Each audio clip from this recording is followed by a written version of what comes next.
Bien, bonjour à tous. Allez, une petite séance de trading live. Alors en fait, je suis en sim, hein. C'est juste pour vous montrer ce qu'on peut attendre de la formation qu'on va faire le 25 février avec Thierry sur le footprint. Alors moi, ma partie, ça concerne du scalping, hein. Thierry aussi, il a des setups de scalping. Moi, les miens aussi. Donc, bien évidemment, je vais pas vous mettre le footprint devant les yeux. Je j'ai pas envie de divulguer ça. Alors que en fait on fait une formation payante pour le montrer aux gens, c'est pas pour le mettre gratuitement à l'écran. Mais ça va vous montrer ce que vous ce que vous pouvez attendre de cette formation.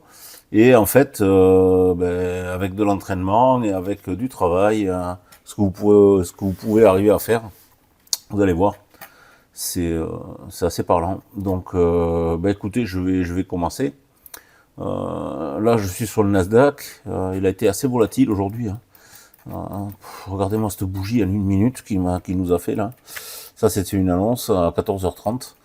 Donc, moi, je prends mes ordres en ordre limite. Je rentre pas au marché et j'évite de trader dans les périodes où il y a des annonces, bien sûr, parce que j'ai pas envie de me retrouver dans une tempête du Nasdaq là, et de me retrouver avec le compte foutu en l'air à cause de ça.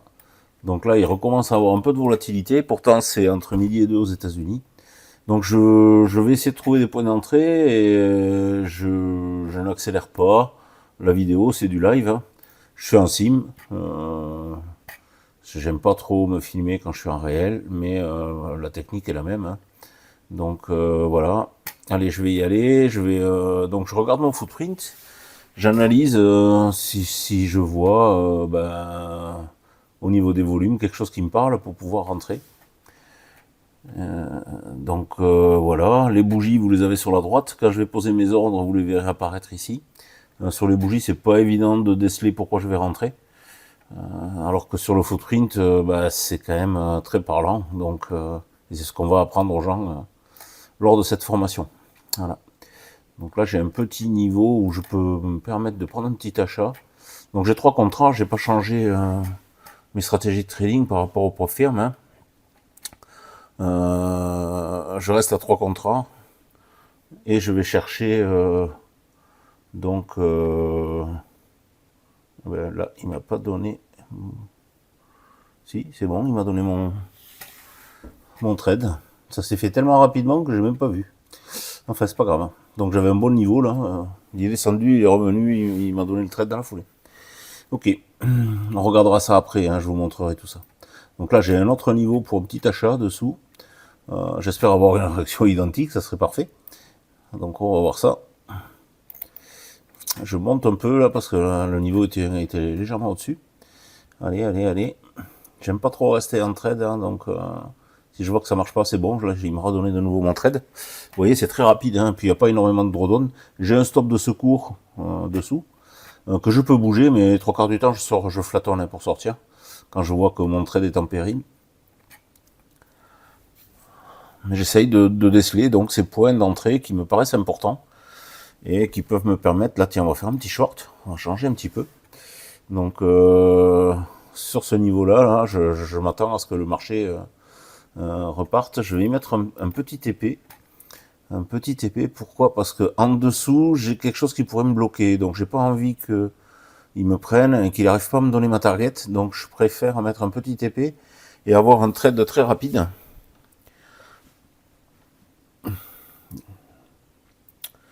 Là, pour le moment, on est coincé entre des volumes qui sont assez importants. Voilà, là, il m'a pris. Bon, ça n'aurait pas duré 6 ans. Attention.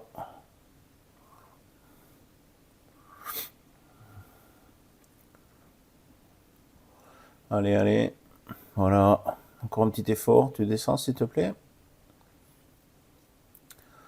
Allez. Allez, allez.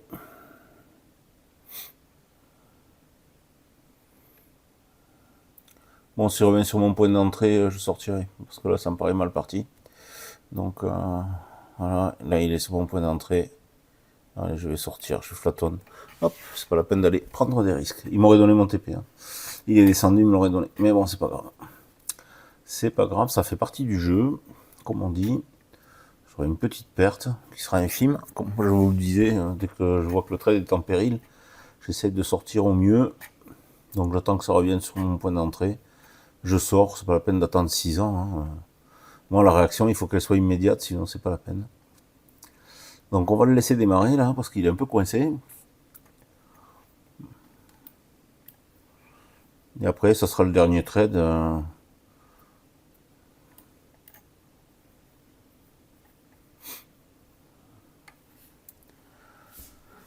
Alors,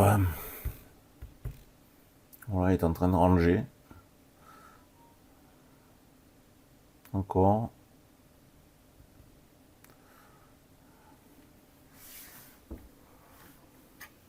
Ouais, j'ai un niveau qui est intéressant. On va essayer de le prendre là. C'est un petit achat. Voilà, je prends juste 2 points, donc 8 ticks. Ça me suffit, moi, hein. Les petits ruisseaux font les grandes rivières. Donc voilà, s'il peut me le donner, ce sera assez rapide, comme ça. Allez. Tout à l'heure, je voulais qu'il descende, il n'est pas descendu. Et maintenant, je veux qu'il monte, il veut pas monter. C'est pas beau, ça? Non, là, c'est bon. Ok.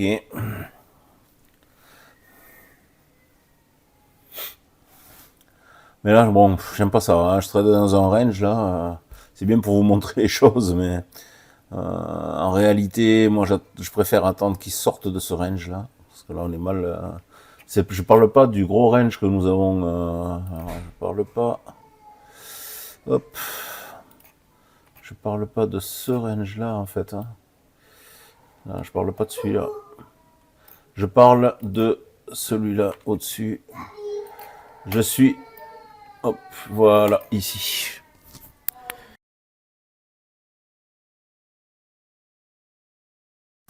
Voilà. C'est ce range-là qui me plaît pas trop. J'attends que ça casse. C'est en train. Alors attention, fausse cassure. Hein. Je vais pas me faire avoir. Voilà. Je vais attendre une confirmation pour pouvoir rentrer.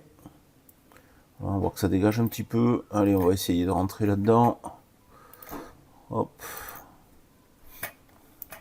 Je vais l'attendre sur le retour. Juste pour aller chercher 8 ticks.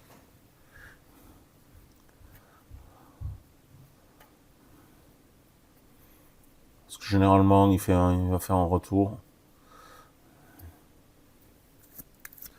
Et petit à petit, comme ça, vous construisez votre journée, en fait, dans un laps de temps qui est quand même assez court. Hein.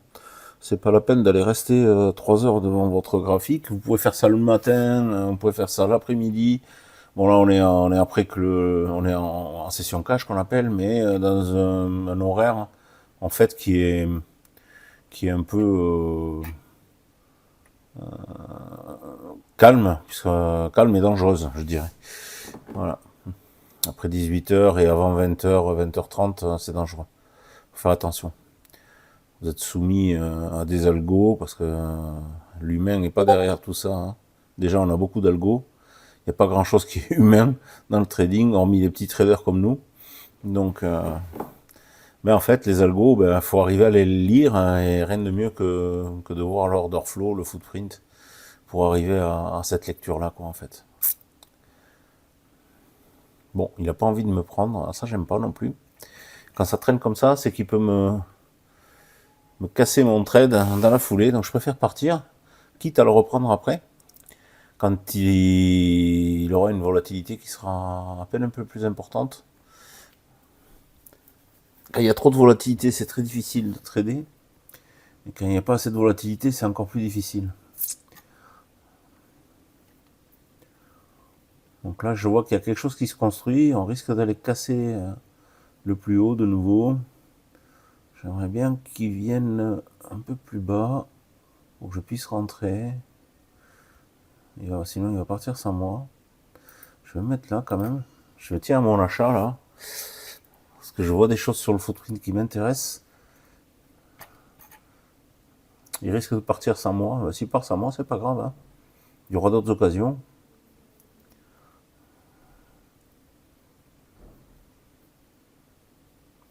On aura peut-être un retournement là qui va se produire. Il y a des chances qu'ils reviennent vers moi, vers mon prix d'entrée. Voilà, je vous le mets un peu plus là. Je vais sortir ce petit carré, ce petit range, laisser l'autre. Allez, viens, descends, viens me prendre et on part à la hausse. Ça serait sympathique. Sinon, c'est pas grave.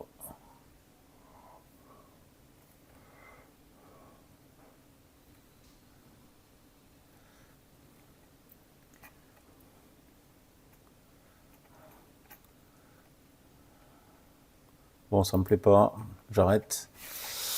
On est en train de construire quelque chose au-dessus qu'on peut appeler une absorption en fait, des acheteurs. Donc ça peut générer une grosse descente. Donc je vais laisser le prix faire. Donc ça va, ça passe au-dessus. Il n'y a pas de souci.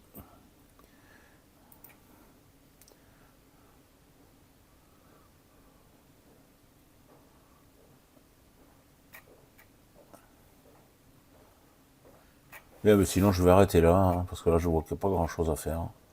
Ça me plaît pas trop. Il n'y a pas de gros niveau que je peux trader moi avec le footprint.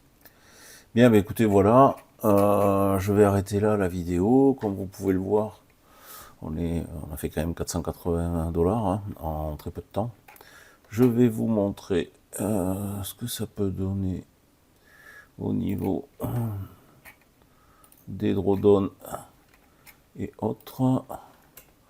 Alors, on est où là?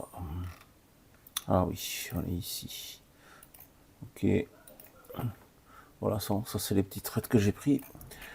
Donc j'ai fait un premier trade qui a duré 2 secondes, un autre qui a duré 6 secondes, un qui a duré 41 secondes, et un autre qui a duré 16 secondes. Donc celui qui a duré 41 secondes, c'est là où je suis sorti en fait. Et vous voyez, j'ai pris 12 $ de drawdown, je suis sorti assez rapidement. Petite perte, donc facile à rattraper. Et le reste, 168, 168 et 108, qui me fait un total de 432 commissions déduites. 432 en commençant à 18h49 et en finissant à 53. Donc, écoutez, je suis assez content de moi quand même en 4 minutes. C'est quand même pas mal. Donc, vous voyez, on peut quand même faire des choses sympas. Et c'est ce qu'on vous apprendra donc dans la formation qu'on fait en présentiel le 25 février. Voilà. Thierry vous présentera ses setups, moi je vous présenterai les miens. Et en même temps, on vous donnera toutes les explications nécessaires pour que, avec du travail, vous puissiez arriver à la même chose en fait. Voilà. Bien, écoutez, je vous souhaite une bonne soirée. Il y a encore des places, vous pouvez vous inscrire. Je vous mets tous les renseignements dans le commentaire. Et au plaisir de vous retrouver. Merci de me suivre et à très bientôt.